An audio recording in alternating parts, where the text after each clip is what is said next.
Hello, my name is Daleen Linez.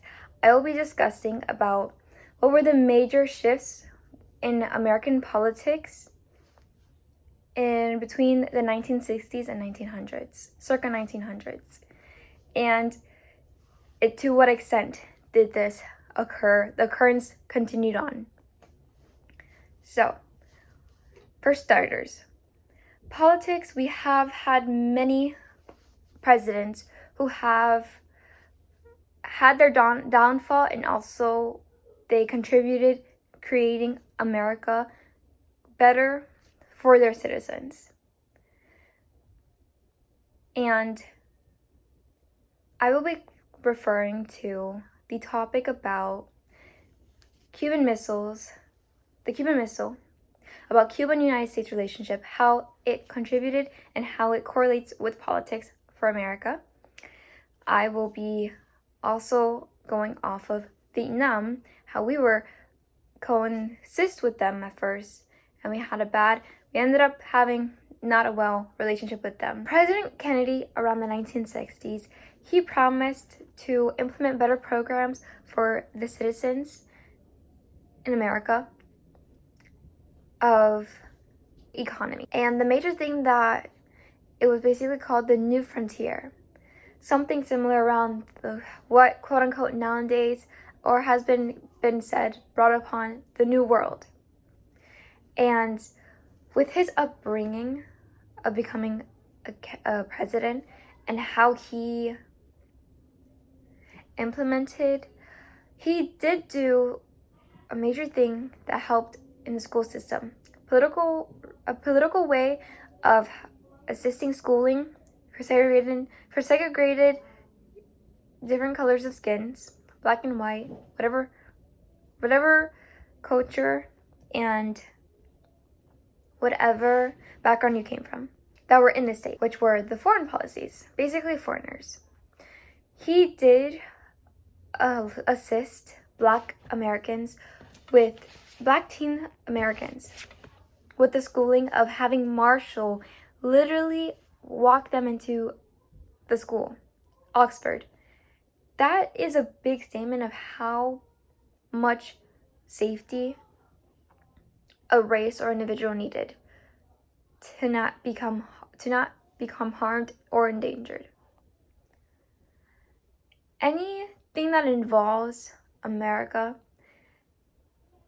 it's basically discussion, and feelings play a role in everything. I won't say that it's because they're bad people, but it's because everybody is biased no matter what. Like, that's just nature, which partially sucks because no one can agree on anything, and that can be a problem.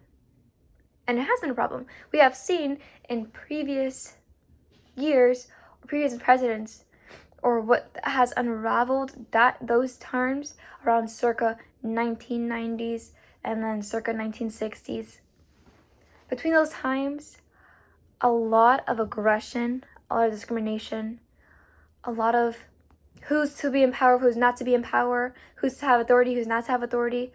The people who have authority, when are they going to use the power to better the economy and better of coming as a United States, as one says. President Kennedy's involvement with Cuba and the United States. They were at first, during the Spanish-American War, Cuba needed our help. Cuba needed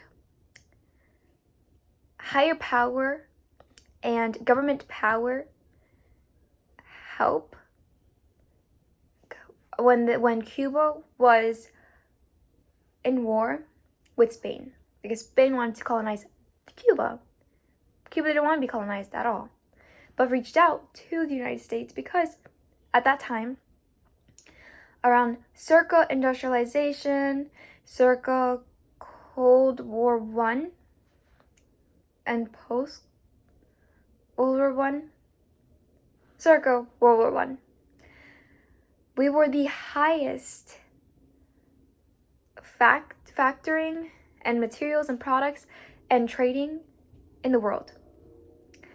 And us having a part in business-wise and political-wise, of having power to distribute everywhere, because we were in between. We're always in between. It's never going to change. We're always going to be in between. That Cuba needed our help. The thing is, I don't quite understand why America was so fascinated with Cuba, but they were. And that was another area that they would call a splendid little war and like America's playground, because because political wise, they've built more buildings, American buildings, in Cuba, and we profited from that. The power that was given to us benefited us more than them, because we held the power. And like one says, if you don't take action, or you don't put in the power that you have within yourself, someone else can see it and someone else can use it against you. And if you don't do it, they're up here, US, and below, Cuba. Nowadays, Cuba is not the best right now. I know somebody who's from the foreign country and who's from Cuba that now lives in the United States. And he moved when he was 7 years old. And the thing is, most of the time, foreigner families and who never lived here in America or aren't citizens born here, they're taught to work. You come to the US, you know that you're here for a reason. You're here to work hard to then exponentially improve your life. And as my secondary source with the conversation with the person, he said that he took it literal when his father had told him. And that's such a different aspect than mine, because I lived in the States. I didn't have to work so hard as much as someone who's not from my country or who's not from the United States. Which makes me think I need to put more in work within myself if I don't know as much as I would like to, educational purpose-wise, and more about the political viewpoints and political suffering Americans ourselves we struggle with here, being in the country. So I could only imagine how it was around circa Spanish-American War, circa missile crisis, circa MAD, when others suffer, but we can suffer. Americans can suffer as well if we do not take the action to still hold an empire and hold power. To not sidetrack with Kennedy, as President Kennedy. Because of America's international connections, some other countries' feelings did not like it. And that is why when we had left, when America around the Spanish-American War, we entered it 2 years after. I think it was 4 years in total. 2 years after it occurred, or I think 1 year after. We did something, but we weren't there for the entire time. And we took it to advantage of being in control with their government and the money system. As well, the important reason why politically and the president themselves and his team behind him, if we did not take, that empire around that time, if we did not take the action of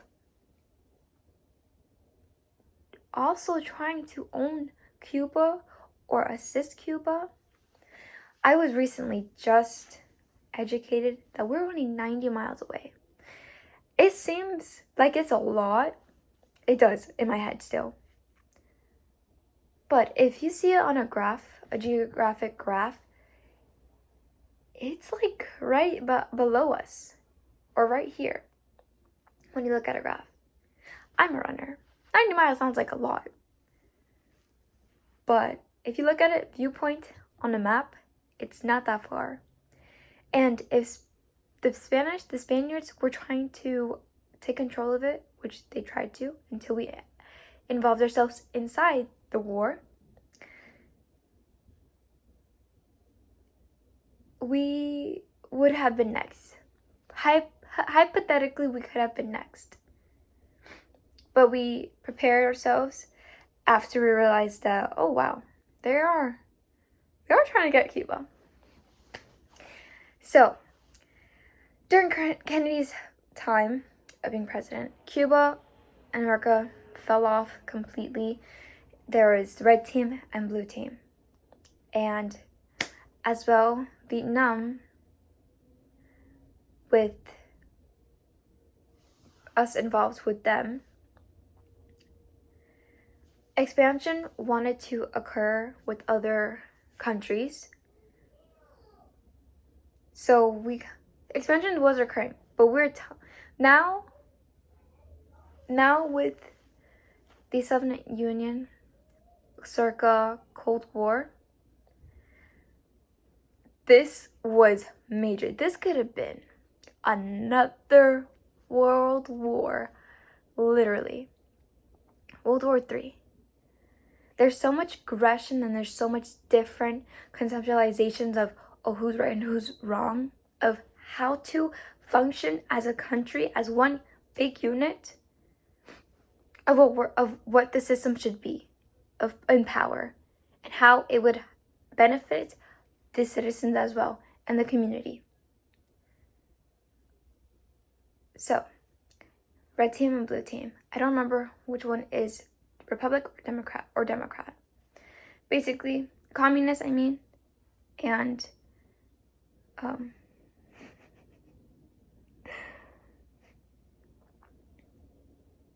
my gosh, what is it?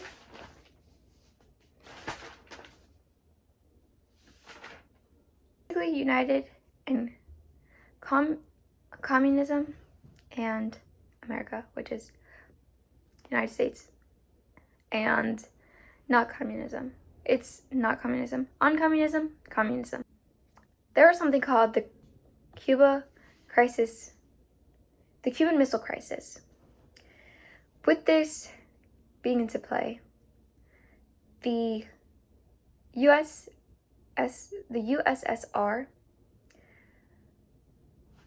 had a missile. The Soviet Union had a nuclear missile and tank that could go directly to Cuba, that was targeted to Cuba. Well, for US, we had our own secret missile and nuclear bomb towards Turkey, since it's close to Soviet Union. It's as the fear in the back of the head of not being prepared in case another country in power decides to stab in the back. There's always a just in case if my person who I agreed with and compromised and came to an agreement of you have this land, I have this land. Just in case, we will have high functional weapon that can destroy the other side, both sides. And that was a huge setback, because the Americans finding out that there were other high-leveled engineers and scientists who worked on creating it, and spies being around this time, It was this war relate around presidents about empowerment, about power. It was basically about ideas. The war was about ideas mainly, instead of physically, after post-Cold War. Eventually, word came out to the public about there was being a missile and the missile crisis of Cuba. If I were in that time, if I were living in that time, I would be freaking out. Even if I'm not in the present moment, an example that I would make right now, I enjoy watching sci-fi movies, dystopian movies, especially dystopian movies. I don't know if you ever heard of a movie called Divergent. I'm pretty sure you've heard a movie called Hunger Games. I'm pretty sure you've heard about The Maze Runner. Those categorized movies make me think about, as also The Giver, about how power can take advantage on a person or country on how to live. And how if you give the government too much power, it can be used the wrong way, as well as surviving. So when I think about these chapters that I've read in this classroom and learned more about history from someone who's passionate, makes me take a step back again and put real into consideration and conceptualize that these are actually real people living in those times, and them themselves did not know what was happening, what was the next step of the unknown of not having this occur, because they were just free. They were just now having a peace in mind of not worrying about a war.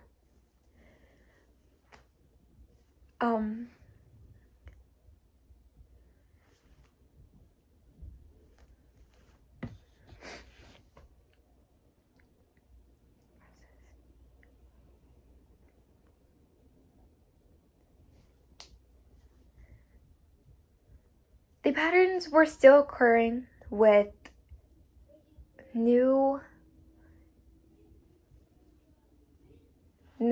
laws coming into play, taking into play. What was and wasn't going to be moving forward with the laws that were placed in with President Kennedy, as well as Nixon. And I will get to him shortly. But those presidents playing into play, especially, oh my gosh, when America involved themselves in the Vietnam War, it ended up being shown to the public what was really happening behind doors.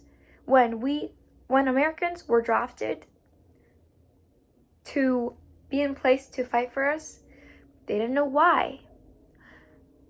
I might be biased right now of why did we go? When I'm including me, I'm talking about America itself.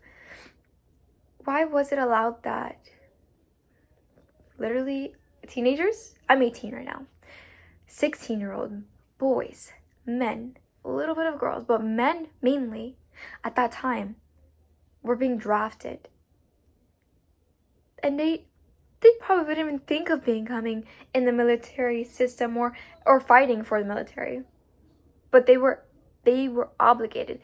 The minute you're born, you're already ownership of the government, whether you like it or not. You are, if they need you, you're in America, you're American.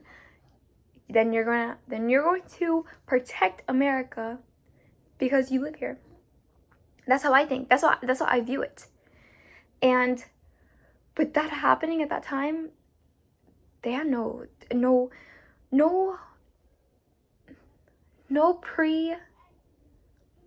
training before using a gun. Most of them not having the ability to to be prepared for the war. Unlike perhaps, let's say, China. I don't want to be stereotypical, but I have noticed that it's always been stereotypicalized in the world, saying Chinese people are really smart, but they're the smartest. Why? Because their government implements having them smart and knowing things that's happening around the world. Unlike nowadays, as Americans, we let any little thing distract us. And I'm including myself in this when I'm speaking. So the government or politics, they help us when it comes to profiting. And that's always been the thing. That's always been the big thing, is money. Money and us being the one in power higher than the rest. And when you think about it, how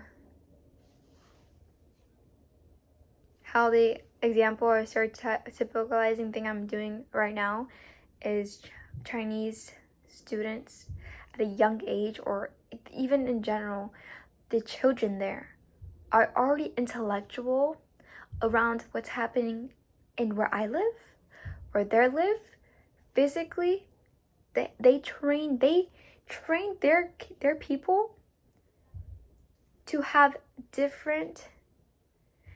qualities that is beneficial for the reality of this world. Business, physicality, K-pop artists. I'm bringing that as an example and a comparison.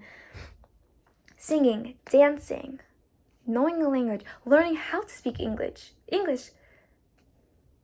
It's just crazy how things work. Cuba and Kennedy, there was a leader called named Castro. He was known for being around drugs and selling drugs and all this other stuff. Even himself, for the community. There's an example of it's having a free soup area, I believe, in the United States or in Cuba, that even to the poor people, he's providing for the people. But he's in power, but he's helping. When you see us Americans, around that time, circa 1960s, we are degrading each other by race, by culture. And that says a lot. Why is there anger amongst each other instead of building to grow together? But it's always about money. It's always about individuality. Because if you think about it, that's what we kind of fought for, to be away and separate from the British, or when we were under a monarchy.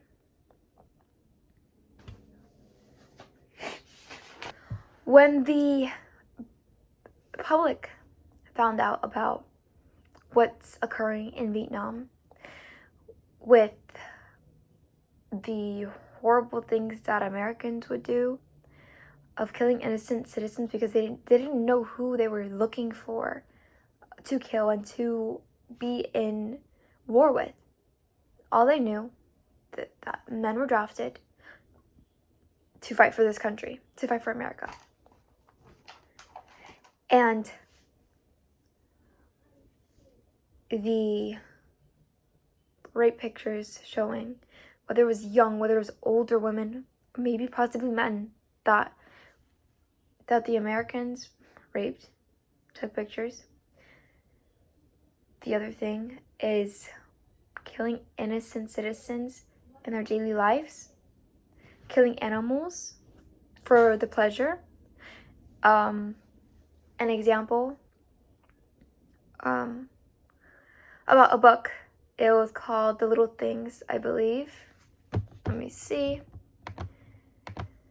It's a Tim O'Brien book that I read, actually. The things they carried, I meant to say. And it was about the Vietnam War. And I'm only educated about this because my junior year English teacher provided us to read this book.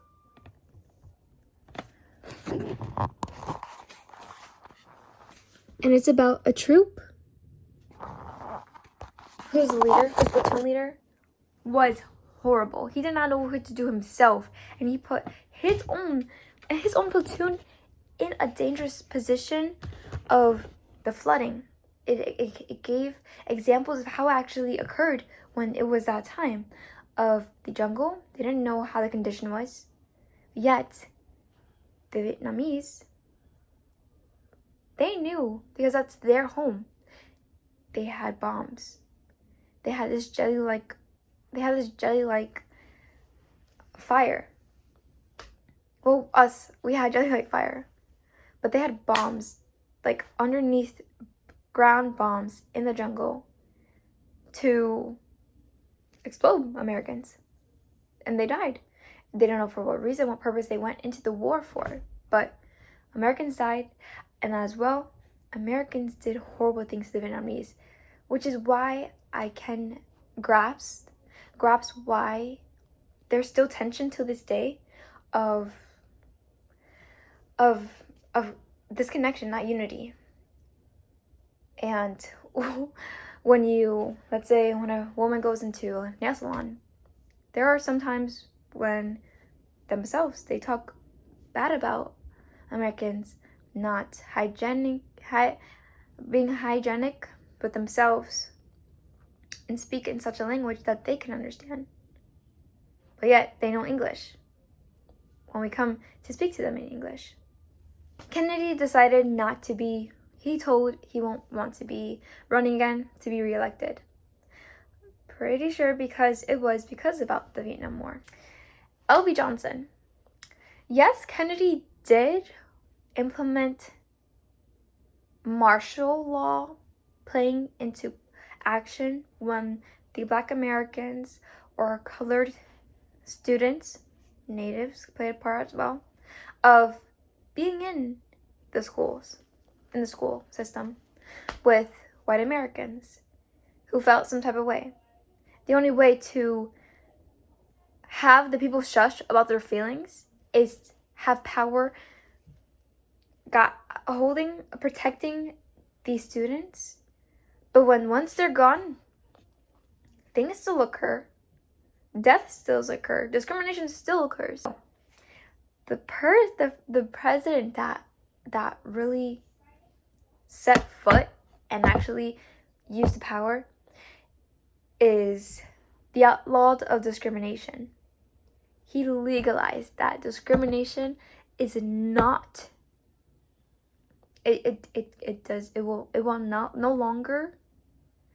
It would no longer be right to do it. Well, the other presidents they put a foot in, foot out of doing it, but not really actually making it a law.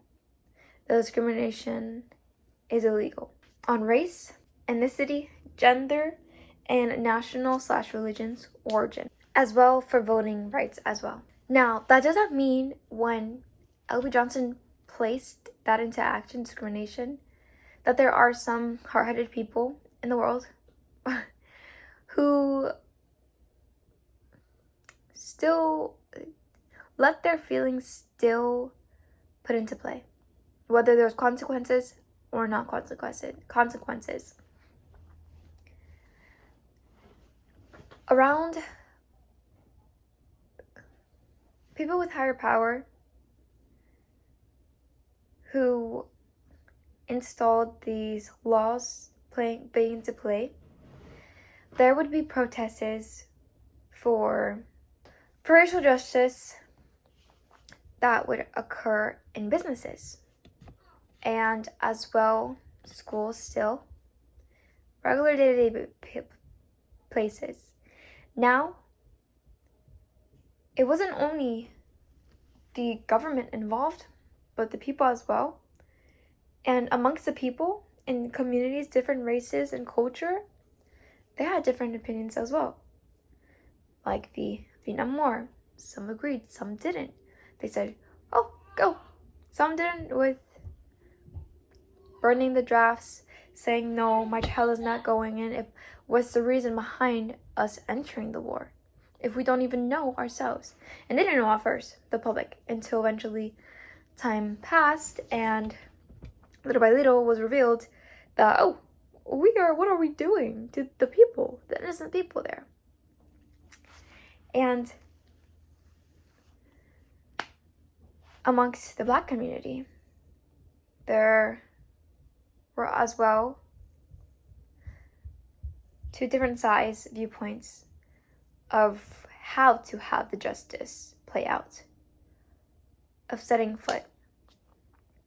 Now, Kennedy, he eventually was assassinated. Now, I will show you a secondary source from the Yacht book of Nixon in Philadelphia during the 1968 presidential election when he was wanting to run. I will say he was a part of the team, but he wasn't in higher power just yet until he decided to run for president. And it shows the rise and fall as the title of the chapter of Nixon. You can see that he is very, in this picture, what I am analyzing is that he's confident that what he's standing for to hopefully become elected at that time, in that moment, that it is possible, of environmental benefits and progress to the United States, which is why that he signed the National Environmental Policy Act. So with air, pollution, water, because again, America is running on money, and all these chemicals can be bad for the children and anybody in general, and the living conditions. And he even has two peace signs in his hand. So I would say that he was confident that what he stood for will come into play. Now, another big thing, I'll jump right into it real quick. I have a primary source from a website called docstech.org, and one of the pictures that they have on this website, it says Nixon and Chow En Lai speaking at a banquet. I believe out of the 10 pictures that I see on this website, specifically with Nixon meeting the person in power in China, it speaks volume. Let me make sure that's the China flag. Okay, yes, the Chinese in China. The way that both of the men in power have both their flags at the banquet behind them and both next to each other, speaking amongst the fellow people who are from both of the countries, that speaks volume. That's trying to compromise and make peace of a peaceful compromisation. Literally, look. Try and make it big. It does say that it's from February 21st. And again, his arrival in Peking, China, pictured our First Lady Pat Nixon, President Richard. Just look how powerful that picture is. Both flags, like I mentioned. There's reporters. They're right there, hand in hand, literally not even 2 inches away from each other. And everyone's sitting and gathering at this banquet. That that is a powerful photo. Having two leaders, men in power, to compromise speaks volume to what they want to implement furthermore into the future in that time for America and for the country, for peace, and not revolve or end up being in another World War III. That was his success. Now his fail, on the other hand, it was Watergate, and as well the having the little chips of having literally chips and microphones on people in the government, our government, because he didn't trust us enough, or other people in power in the government, in the team, that were siding with the Soviet Union and communism. And when that got out, he could have got impeached doing that. But not even trusting your own government speaks volume. And that's what I'm saying. I mentioned those movies. Those movies kind of, I believe it's true, but that's for another time. I really grasp and how that whoever wrote those movies, the directors, the editors, the people who make the dialogue, the fact that they have movies with their feelings, because movies can be stereotypical and have their feelings being said and televised for us to see. The Giver, not having access to books, they can't see colors, just black, gray, and white. No, not having feelings. They get shots. The food that they eat is literally for them to be conditioned of being monotoned, being dull, being the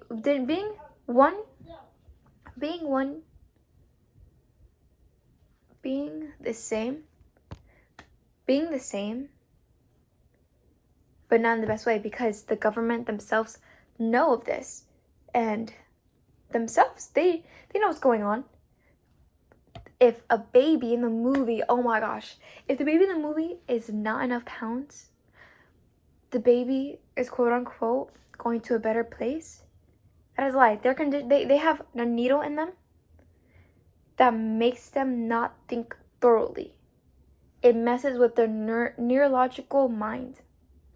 That after it was taken away of the supplement to eat to continue on, them being blindsided and not knowing things, us citizens not knowing things, can be used against us. Knowledge. And realize that they were literally throwing him like garbage, just tossing them in, the babies, like they were nothing, like they didn't exist. They're frugal. If they're 7 pounds or 5 pounds under, I can't remember exactly, but literally thrown out. Or anything higher as well, thrown out. Oh, so it brings me back to learning about that. Even our own president at one time, I wasn't born yet, but Nixon himself, he did not trust the government, because they could be sided with the other team. And again, that thought behind the head, just in case, let's make sure that everyone's on the same page. And hearing that makes you think that even your own devices hear you. I could use that as an example and an analysis, because when I talk about something, it comes up on my feed. And I'm like, how the heck are you even knowing this? Same thing, Stranger Things uses that as an example in the movie. The cop Harper. The scientists behind, knowing that there's different creatures out there, but don't want the public to know just yet because they'll be freaked out, or don't want them to know because they're working on these creations or different creatures to use in their will. That when he finds out that the main character, one of the main characters, it's a fake body that they find. He finds a chip. I believe it's either in his couch or in a light bulb. So having the government or people who have that higher knowledge, again, scientists, same thing like NASA, who had the Nazis, some Chinese workers who were big, highly educated people, worked for us. It worked in the US, in the US NASA. That they could hear it in what you do on a daily basis. I think every one of us, each person has not a stalker, but the chip. When someone knows what we're talking about, our identity, there is always someone watching you. I will say it. I will leave it as that. As well,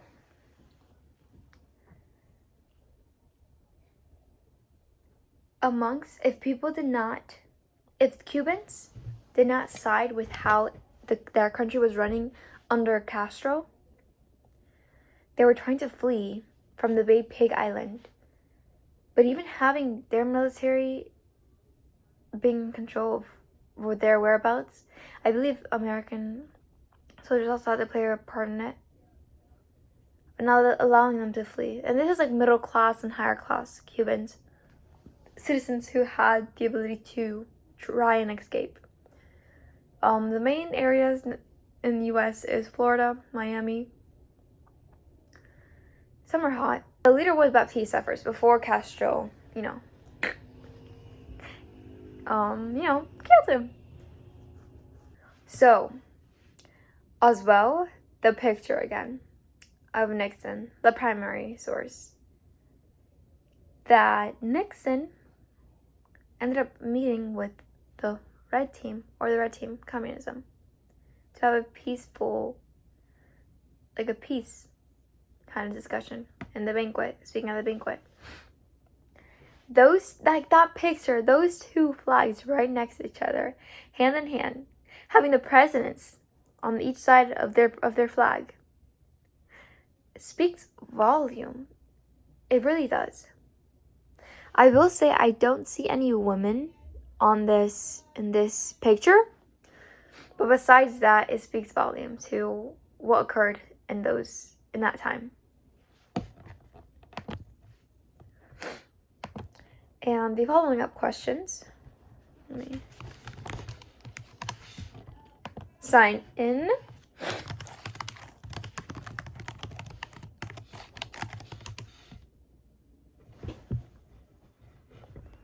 Two other primary sources for Nixon and China speaking in power, that holds power political wise, is how the troops are all, for China, they all have, well, one in the picture, their face is like, why is he here? While the others just have a very stoic face. And you can only see the back of the heads of Patton Nixon, his wife, and the president himself. And how I come centralizing this video is the flag, how it's flowing. Someone's holding it of the Chinese army.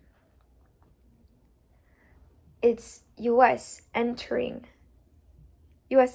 They entered China, but U.S. going towards China to be the one to come first, to be peaceful from our wrongdoings of what we've done in the past and what we want to go forward with, to not end up being in the third war in the Third World War. A powerful picture. As well. The third picture that I'll be showing you. And that's at the airport, should I say. Is President Nixon and his members of the press in Shanghai. I don't think I see any Chinese people because that's not the team that went. But just imagine, it wasn't only the president himself, it was the entire members of his team being there. Like, that's more than 30 people. I'm pretty sure that's like 50 people. Look. And they all seem to be smiling or glad that they're behind to go with what he says. Now again, he was skeptical, people on the team and the government itself, whether or not they were actually with this or not, and not siding with the other side. Which says a lot.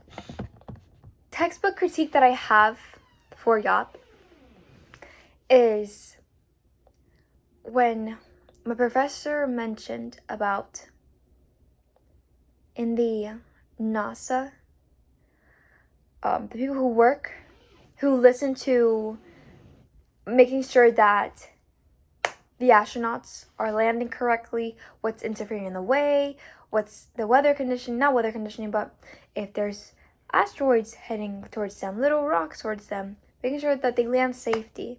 This was when the first men on the moon went into space for US. It was around circa 60s. It was a big moment. The first human being to land somewhere outside of the planet. Now, the moon, the first man landing on the moon was a big moment for everybody. The primary source that my professor had shown my classmates and I is how worried their faces were, how there was lots, like 1,000 of men and slightly, just a bit of women inside. The glimpse that was captured on camera. I didn't even realize it until it was pointed out. And what makes me think is that how come that wasn't used inside the YOP book? I didn't think about it at first. I'm like, wow, that's true. And I didn't realize that all books are biased. Whether it's a great amount, grandiose amount, or very, very slightly. So that was one thing. The other is the LGBTQ Stonewall image.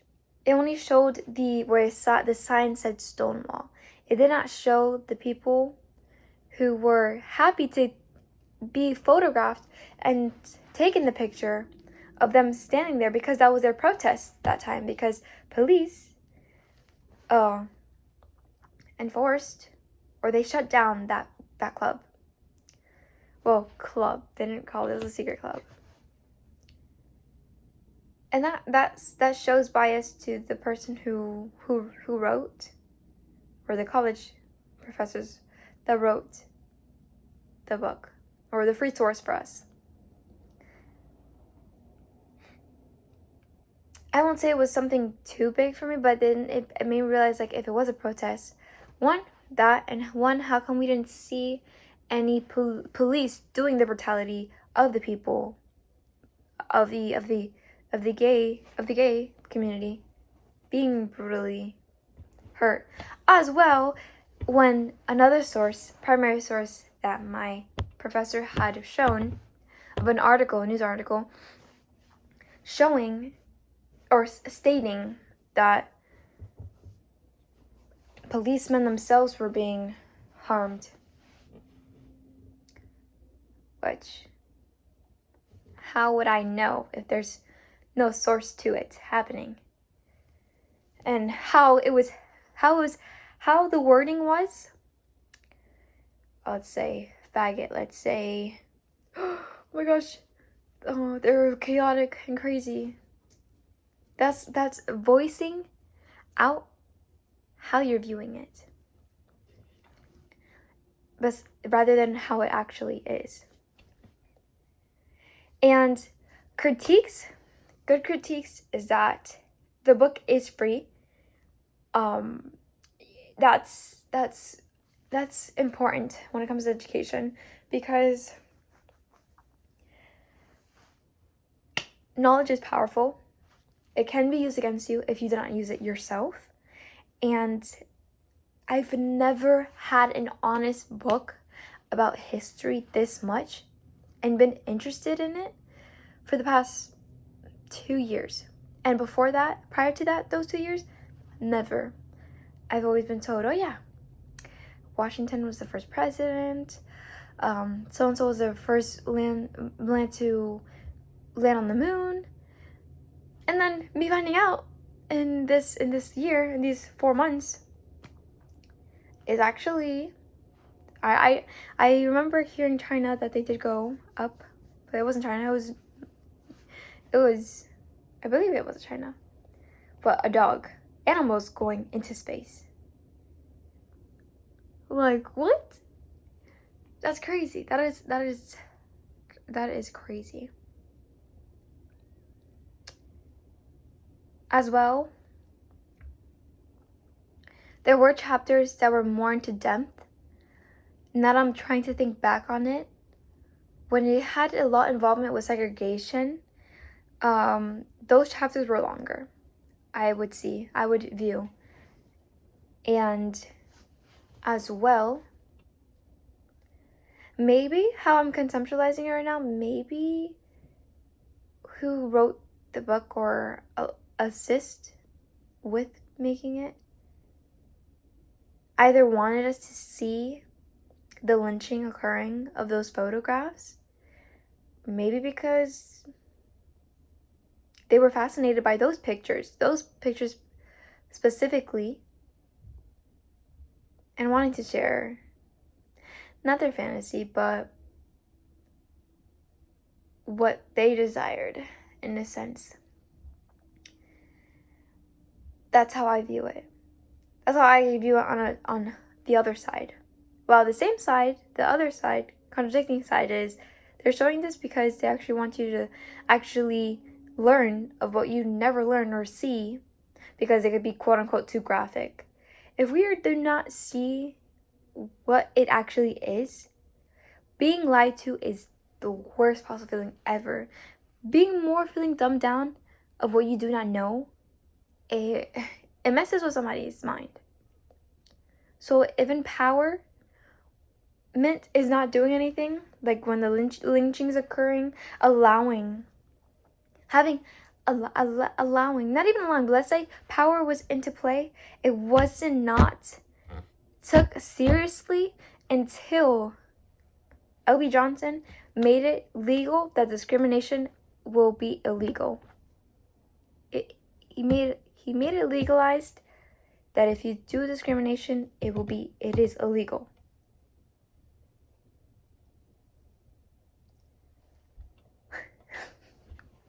And in class, my professor as well asked, what is freedom? That question. And the viewpoint that was shown is that it's about discussion.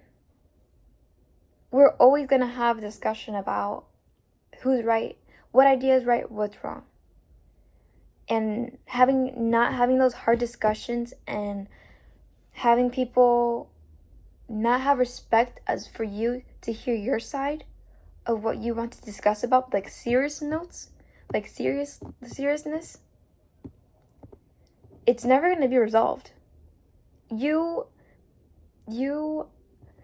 blocking the conversation occurring is just going to keep intensifying people's emotions build up and feelings and opinions until aggression occurs, until, let's say, brutality continues on in police, from policemen.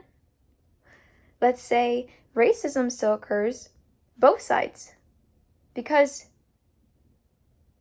I hear, oh, let's say my Black American friends, they say, oh, I don't like white people. Well, why don't you? I literally heard it today, actually. Like, it's just crazy to me that generational still happens when an adult or someone who's older than you states their feelings and you see it from their point of view and actually seeing it for yourself and say, you know what, actually these people are actually pretty cool when you get to know them, instead of just basing it off of what you're seeing and what you were told. Oh, another example. My professor, of the example of his grandma, his mom, and him. That's only 2 people away from a generation, different generations that are experiencing things in a different light, but that's not that far away from all of what's happened, of how America was created. That's shocking to me. I have an aunt who lived or was born in the 60s. And when we were discussing about the rebellious of youth, I remember there's a story of her in her teen years. And that's just reminding me of learning what was occurring circa Elvis time, circa rock and roll music, circa the peace cars. I don't remember exactly what they're called, but the peace cars that came from a German word. It's just insane to me. So if we don't, as my generation, because I'm the upcoming one that needs to be watched over, even my siblings' generation, them already falling into addiction of being on the tablet and having a meltdown, if not being on technology, and not actually viewing the world for how it is, and getting a grasp of education is important.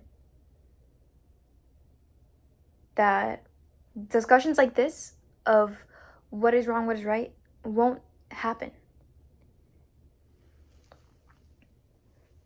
The contradiction side is if we all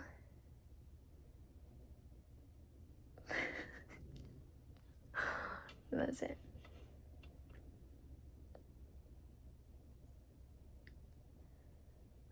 So, if discussions on serious things get shut down the minute you try and talk about politics, like political things, without having an argument or someone reacting so like, oh no, you can't say that. If, let's say, the other person on the other hand is giving you respect to listen out to what you're saying, it's never going to be resolved. That's not how something works. If you're noising out what they're saying, while the other person is actually hearing what you're saying, you know, maybe these are good points. Again, not everyone's going to agree all the time. Amongst human beings, amongst nature, it's always going to be biased. And what was pointed out the other day is that there's always going to be good and bad. You can't have good without the bad. And you can't have the bad without the good. But you can't have the good without the bad. But us still fighting about which party is correct and